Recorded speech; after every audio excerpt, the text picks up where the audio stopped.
Les forces de l'ordre sont donc intervenues en quelques minutes hier soir après le premier appel passé à Police Secours. Écoutez ce qu'en dit Yves Lefebvre, il est secrétaire général du syndicat Unité SGP Police FO. Mes collègues sont intervenus, je dirais, du service général. C'est une patrouille de voie publique, une patrouille du commissariat mutualisé entre le 2e et le 3e arrondissement qui sont intervenus, qui ont fait preuve d'un courage exemplaire, d'un sang-froid exemplaire, parce qu'ils ne sont pas spécialement formés pour ce genre d'intervention, ils ne sont pas non plus spécialement équipés pour ça. Alors, ils ont effectivement tenté de neutraliser l'individu au moyen du taser. Ça n'a pas eu d'effet.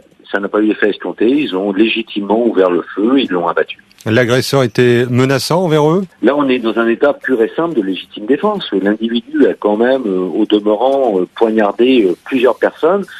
Malheureusement, aujourd'hui, l'une des personnes agressées est décédée, que 2 autres seraient en urgence absolue. Bien évidemment, mes collègues sont intervenus en complet état de légitime défense. Vos collègues, leur équipement, lorsqu'ils sont en patrouille, en fonction, dans les rues de Paris ou dans les rues de France, ils disposent juste d'un gilet pare-balles ? Voilà, ils disposent juste d'un gilet pare-balles, ils disposent de leur arme de poing, donc du Six Hour, et surtout, ils disposent de leur courage, de leur sang-froid, de leur professionnalisme et de leur abnégation complète, parce que vous savez, dans la police nationale, on a des unités, et fort heureusement, spécialement dédiées à des interventions à haut risque, mais la police secours, c'est la police du quotidien, c'est la police que vous voyez patrouiller de jour comme de nuit dans les rues de Paris, comme dans toutes les villes de France.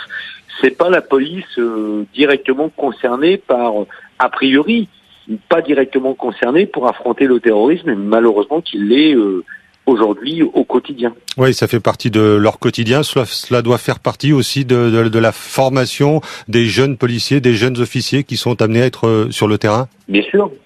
C'est bien pour ça qu'aujourd'hui, il faut.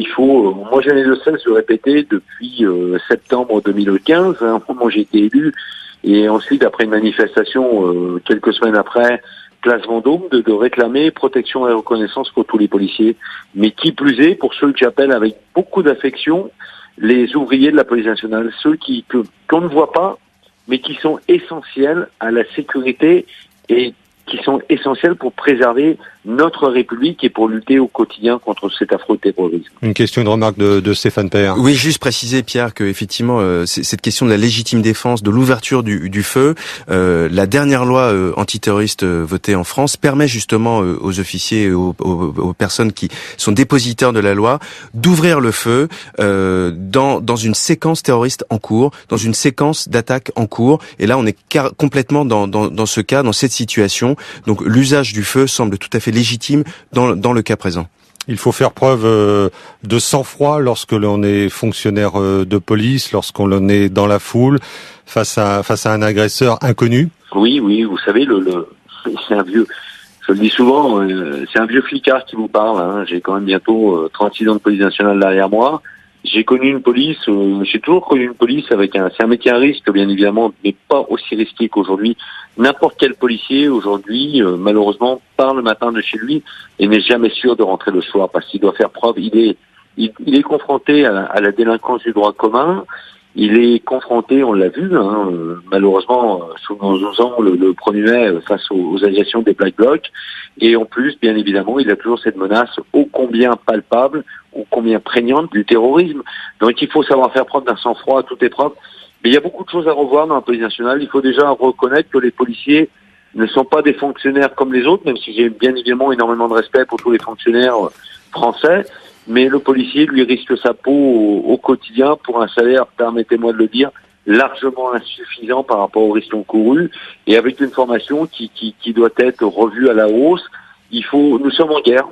Donc il faut qu'aujourd'hui, la formation de la police nationale puisse permettre à tous les policiers d'être des intervenants dans cette guerre face au terrorisme. Après cette séquence, après cette nouvelle attaque, vous allez demander à être reçu par le ministre de l'Intérieur ? Oui, bien évidemment. C'est quasiment une demande que je fais toutes les semaines, ça, parce que protection, reconnaissance, le policier n'est pas suffisamment formé, le policier n'est pas suffisamment protégé par sa justice, et le policier n'est pas suffisamment reconnu par l'État français. Vous savez, un salaire moyen de 2 000 € pour essayer de se faire trouer la peau au quotidien, franchement, qui voudrait aujourd'hui risquer sa peau pour 2 000 euros? Eh ben, les 100 et quelques mille gradés et gardiens et adjoints de sécurité, eux, le font. Donc, c'est bien pour ça qu'à un moment donné, il va bien falloir que le gouvernement et qui plus est le chef de l'État, Emmanuel Macron, entendent notre légitime revendication et surtout notre colère de plus en plus palpable et poignante, à savoir il va bien falloir payer le policier et permettre au policier aussi de récupérer, d'avoir la capacité à concilier vie professionnelle et vie familiale. Yves Lefebvre, secrétaire général du syndicat Unité SGP Police FO avec Pierre Neveu.